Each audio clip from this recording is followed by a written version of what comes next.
El polvo se elevó en el aire cuando Matías retiró la última caja del estante superior. 3 semanas después del funeral, finalmente había reunido el valor para vaciar el despacho de su padre. El cuadro torcido en la pared llamó su atención. Nunca había notado esa imperfección en un hombre tan meticuloso.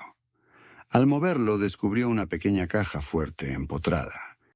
La combinación resultó ser su fecha de nacimiento, algo que le provocó una punzada de nostalgia. Dentro encontró carpetas con documentos financieros, todos ordenados con la precisión característica de su padre. Al revisarlos, su ceño se fue frunciendo. Transferencias mensuales a una cuenta en Suiza durante más de 20 años. Cantidades que sumaban millones que la familia nunca supo que existían. Entre los papeles asomaban fotografías de una mujer sonriente que Matías jamás había visto. Su cabello castaño y su sonrisa recordaban vagamente a su madre, pero era definitivamente otra persona. Las manos le temblaron mientras pasaba las fotos, hasta que una se deslizó y cayó al suelo. Se agachó para recogerla y el tiempo pareció detenerse.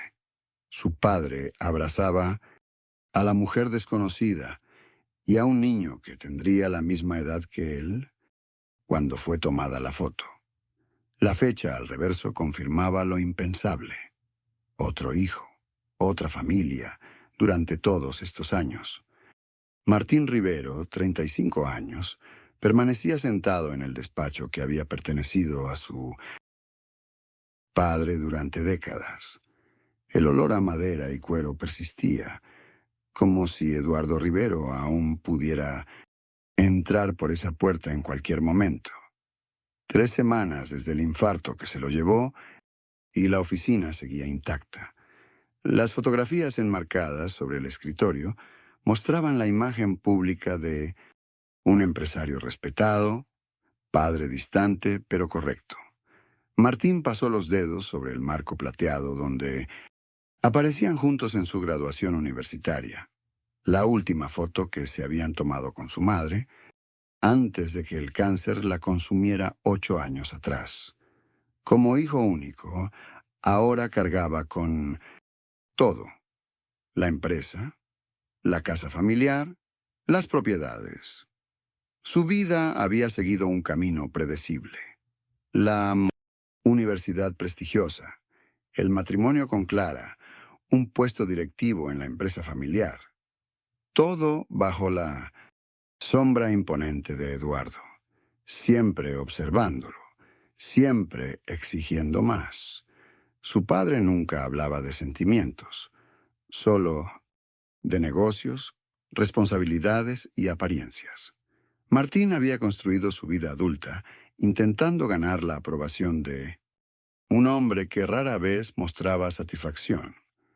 En su mente, Eduardo Rivero era un hombre de principios, duro pero justo, estricto pero honrado. Ahora, frente a los documentos que habían aparecido tras su muerte, esa imagen comenzaba a desmoronarse como un castillo de naipes. Los documentos escondían la verdad como una serpiente bajo las piedras. Mercedes extendió todo sobre la mesa del comedor, organizando carpetas por fecha. Un patrón emergió ante sus ojos: depósitos regulares a cuentas offshore, facturas alteradas, una estructura compleja diseñada para ocultar ingresos al fisco. Durante 20 años, su padre había construido un laberinto financiero impenetrable. Entre papeles amarillentos encontró recibos de una casa en Guadalajara, pagos de mantenimiento y servicios. Luego aparecieron las matrículas escolares: Colegio San Agustín, Amina Miosincho, nombre de Daniel Torres Medina, el apellido de su padre junto a uno desconocido. El niño. De las fotografías tenía un nombre y una educación pagada con dinero que nunca declaró. Sus manos temblaron al abrir un sobre con cartas manuscritas. «Mi amor, te extrañamos cuando te vas», decía una. «Tu otra familia te espera este fin de semana», firmaba alguien llamada Claudia. Mercedes sintió náuseas. Cada palabra era una puñalada a la memoria de su madre. El teléfono interrumpió su descubrimiento. Un hombre se identificó como Héctor Guzmán, abogado especialista en sucesiones. Necesitaba verla urgentemente respecto a asuntos pendientes de su padre. Cuando mencionó Guadalajara, Mercedes supo que los secretos comenzaban a desbordarse como agua de una presa rota. La llamada terminó con una advertencia velada sobre otros interesados en el patrimonio. Ya no podía simplemente guardar los papeles y fingir que nada había pasado. Martín guardó los documentos en el cajón de su escritorio y giró la llave con manos temblorosas. El peso de la verdad era demasiado grande para compartirlo con Mercedes ahora. Cada papel comprometedor que había descubierto era una grieta en la imagen perfecta de su padre. Sentía que traicionaba su memoria solo por conocer aquellos secretos, y exponerlos ante otros sería como una segunda muerte para Alberto Rivero. La fotografía familiar sobre la repisa parecía observarlo con ojos acusadores mientras componía una excusa creíble. Mercedes no cuestionó demasiado cuando mencionó una reunión urgente con el abogado.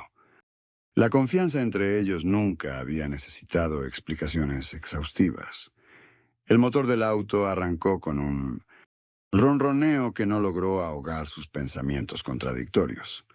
Pasó frente al parque donde su padre lo llevaba de pequeño, ahora con una nueva sombra sobre esos recuerdos. Las calles hacia el despacho del abogado Méndez se estrechaban a medida que avanzaba, igual que sus opciones. El edificio de cristal reflejaba un cielo gris que combinaba perfectamente con su estado de ánimo.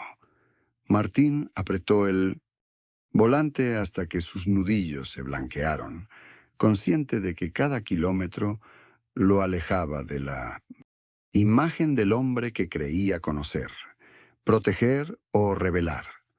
Cualquier decisión significaba traicionar a alguien, y Martín ya había elegido su bando. El abogado Vázquez, un hombre de mirada impenetrable tras sus gafas de carey, colocó una carpeta roja sobre el escritorio. No era el mismo abogado que Martín conocía desde niño. Este representaba otros intereses. Con movimientos calculados, extrajo documentos y fotografías que destrozaron la realidad que Martín creía conocer. Una mujer de cabello castaño sonreía en una fotografía junto a su padre, ambos flanqueando a un joven que tendría aproximadamente su edad. La fecha en el reverso coincidía con el periodo en que su padre viajaba por negocios. El abogado habló de Claudia y Roberto Rivero, madre e hijo legalmente reconocidos, mediante documentos notariados, hacía más de 30 años. El segundo testamento, fechado apenas 3 meses antes que el documento encontrado por Mercedes, designaba propiedades y activos específicos a esa otra familia. Mientras escuchaba, Martín sintió que el piso se disolvía bajo sus zapatos. Su padre había construido una vida paralela mientras juraba amor eterno a su madre. Vázquez mencionó investigaciones fiscales, pendientes, transacciones sospechosas que podrían comprometer tanto a la memoria de su padre como al futuro de ambas.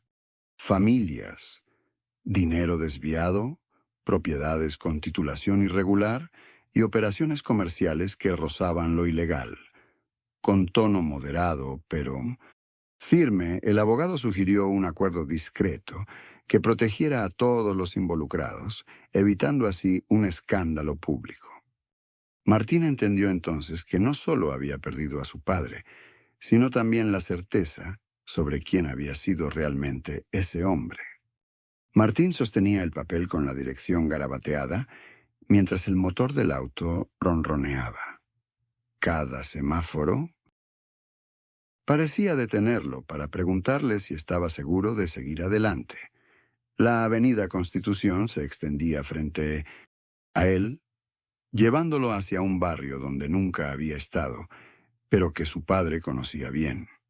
Recordó aquellos domingos perdidos, cumpleaños donde llegaba tarde con excusas de trabajo, mentiras que ahora cobraban sentido como piezas de un rompecabezas siniestro. El GPS indicó que debía girar a la derecha, entrando en calles arboladas que parecían burlarse de su nerviosismo. Sus manos sudaban sobre el volante mientras calculaba qué decir a ese desconocido que compartía su sangre. Tras 15 minutos de conducción, Martín estacionó frente al número 342, una casa modesta de fachada amarilla. Contuvo la respiración cuando la puerta principal se abrió. Un hombre de su misma edad salió al jardín delantero, con los mismos ojos claros y el mentón idéntico al suyo, como mirarse en un espejo alterado. Martín se hundió en el asiento, sintiendo que cruzaba un umbral invisible. La verdad estaba allí, respirando y moviéndose, con su mismo andar y gestos que reconocía como propios. Ya no podría regresar a la ignorancia confortable que había habitado durante toda su vida. Martín fijó la mirada en Ernesto, su medio hermano, mientras el aire de la cafetería parecía espesarse entre ellos. Sus ojos, tan similares a los suyos, reflejaban la misma confusión y dolor que él sentía. Ernesto apretaba tanto la taza de café que sus nudillos se habían tornado blancos. Ninguno había tocado sus bebidas. La carpeta con los documentos yacía abierta sobre la mesa, exponiendo la doble vida de Guillermo Salvatierra con brutal claridad. Ernesto finalmente rompió el silencio para confesar que también desconocía la existencia de Martín. Su padre siempre juró ser un hombre de familia dedicado exclusivamente a ellos. Las palabras se atropellaban mientras describía cómo Guillermo manipulaba fechas y compromisos, inventando viajes de negocios que coincidían perfectamente con sus ausencias en ambos hogares. El rostro de Martín se endureció cuando Ernesto deslizó otro documento hacia él. Estados financieros que revelaban transferencias millonarias a cuentas en Panamá y las Islas Caimán. La empresa familiar, aparentemente próspera, estaba en realidad ahogada en deudas ocultas bajo capas de contabilidad creativa. El patrimonio que ambos creían sólido se desvanecía ante sus ojos. La rabia inicial de Martín se transformó gradualmente en una amarga solidaridad, mientras Ernesto mostraba fotografías familiares idénticas a las suyas, mismas poses, mismos regalos, mismas promesas vacías, dos vidas perfectamente coreografiadas por un manipulador, maestro. Sus miradas se encontraron por encima de aquellas pruebas irrefutables, y Martín reconoció en el otro el mismo vacío que ahora habitaba en su propio pecho. Martín y Teresa se sentaron en el jardín de la casa familiar, compartiendo un silencio cargado de dolor. Los papeles descansaban sobre la mesa de hierro forjado, ordenados en carpetas por el abogado Vázquez. El viento movía las hojas de los álamos que su padre había plantado, aquellos árboles que ahora parecían testigos silenciosos de una vida construida sobre mentiras. Teresa extendió su mano hacia la de su hermano, un gesto que sanaba parcialmente años de distancia. Aceptaron juntos que deberían enfrentar las demandas, las deudas ocultas y el desmoronamiento del imperio empresarial que su padre había construido con métodos cuestionables.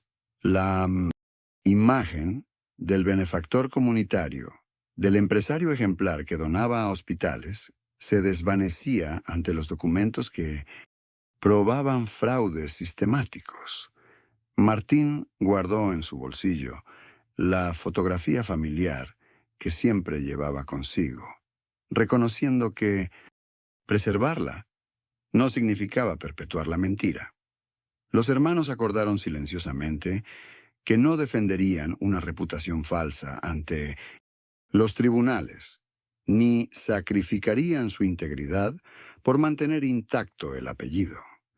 El dolor de saberse víctimas de las mismas mentiras creaba entre ellos un vínculo nuevo, más auténtico que cualquier herencia material. Frente a los rosales que comenzaban a marchitarse con el otoño, ambos comprendieron que el verdadero legado no estaba en los bienes materiales, sino en la libertad que nacía de enfrentar la verdad, por dolorosa que fuera. Martín permaneció en el auto frente a su casa durante 20 minutos, observando las luces encendidas del interior. El peso de los documentos descubiertos oprimía su pecho como una losa. Finalmente reunió el valor suficiente para entrar. Ana lo esperaba en la sala, con esa mirada que había aprendido a leer después de 12 años juntos. Sin preámbulos, Martín extendió sobre la mesa de centro los papeles que revelaban la verdad sobre su padre, Noelch. El rostro de Ana transitó por todas las emociones posibles mientras escuchaba. Incredulidad, confusión, indignación y, finalmente, una serena resolución.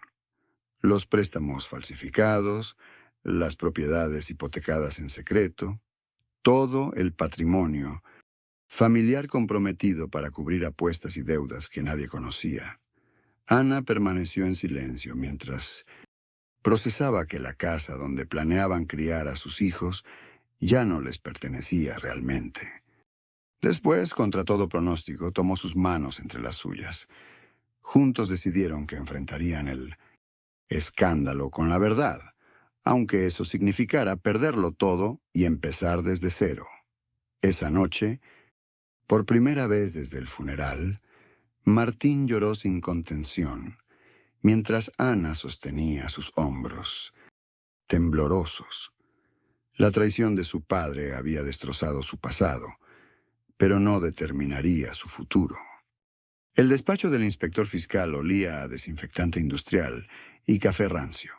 Martín ajustó su corbata mientras los tres hombres de traje oscuro revisaban carpetas llenas de documentos incriminatorios.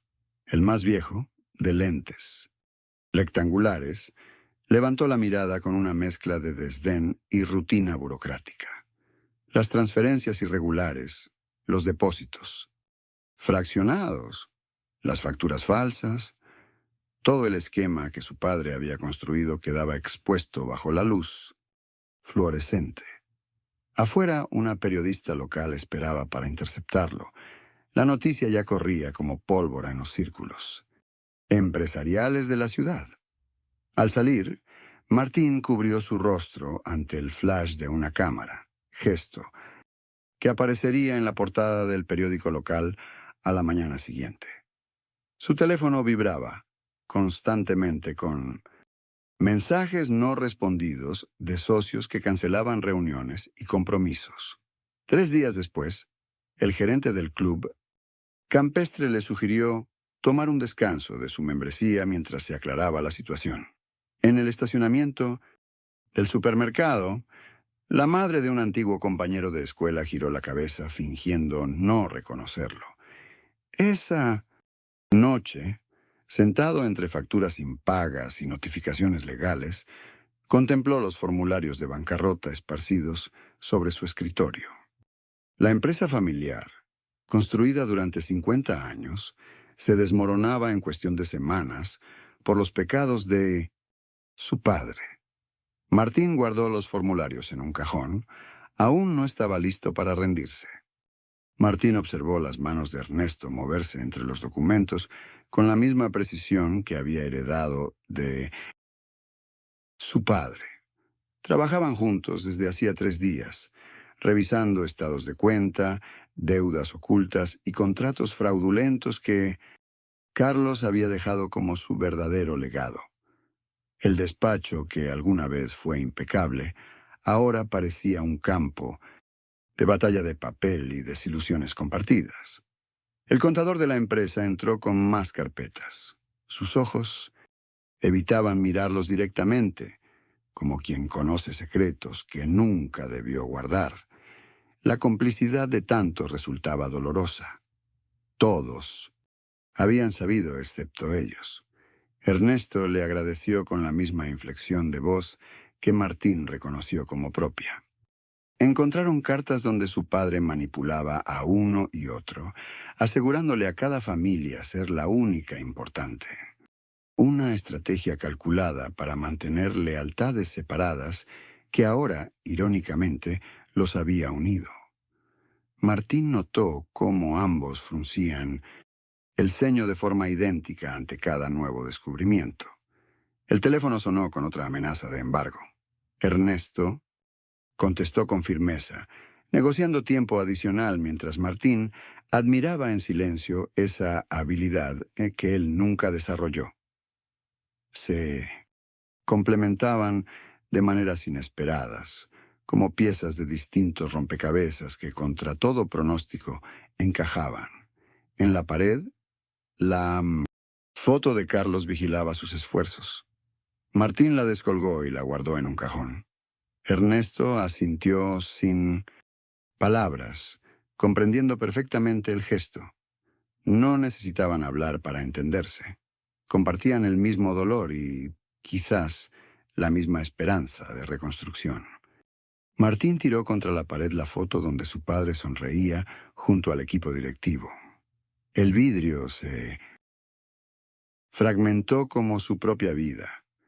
El escritorio que había sido de su padre ahora estaba repleto de carpetas, con deudas y engaños.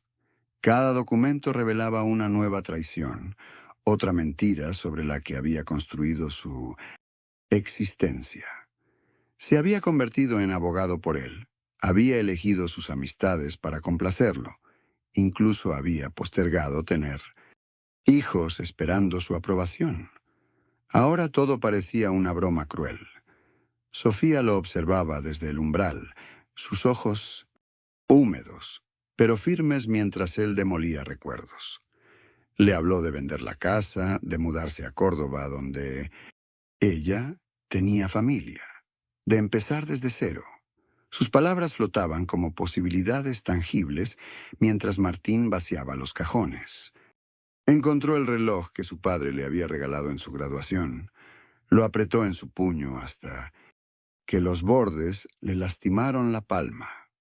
Luego lo dejó caer al suelo y lo pisó con deliberada lentitud. Esa noche llamaron a un agente inmobiliario.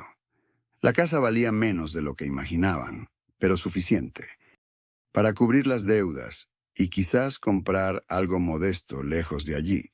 Teresa lo apoyaba en silencio, preparando cajas para la mudanza sin preguntar qué conservar. Ya no quedaba nada digno de ser guardado. Ernesto había prometido ayudar con los trámites pendientes. Un vínculo inesperado que comenzaba a solidificarse entre escombros. Cuando el agente se marchó, Martín salió al jardín donde las estrellas brillaban, ajenas a las mentiras terrestres. Por primera vez en semanas, respiró profundamente sin que el aire le quemara los pulmones. Un año había pasado desde aquel descubrimiento devastador. Martín ya no habitaba la mansión familiar, sino un departamento, modesto pero luminoso. El café humeaba en la taza mientras revisaba los estados financieros de Hermanos Acosta, el pequeño emprendimiento que había formado con Ernesto. Habían vendido la empresa familiar y comenzado de cero, esta vez construyendo sobre cimientos honestos. Las mañanas ya no pesaban como antes. La verdad, aunque dolorosa, había resultado liberadora. Martín observaba a través de la ventana cómo las hojas otoñales caían, recordándole que toda transformación requiere desprendimiento. El patrimonio era considerablemente menor, pero podía mirarse al espejo sin vergüenza. En la pared, una nueva fotografía. Ernesto y él, sonriendo genuinamente, sin secretos entre ellos. No eran solo socios, se habían convertido en verdaderos hermanos. El lazo de sangre que su padre había intentado ocultar ahora era su mayor fortaleza. El cementerio. Estaba silencioso aquella tarde. Martín y Ernesto caminaban entre lápidas, con un ramo de flores y un sobre amarillento. Se detuvieron frente a la tumba de Ricardo Acosta.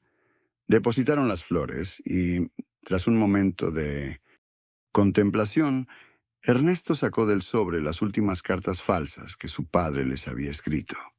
Las colocaron bajo una piedra, junto a la lápida. No necesitaban palabras mientras observaban aquel nombre grabado en mármol.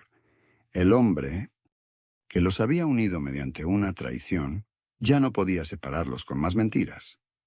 Regresaron por el sendero, de grava, hombro con hombro, llevando consigo no el peso del engaño, sino la libertad de la verdad, descubierta aunque hubiera llegado tarde.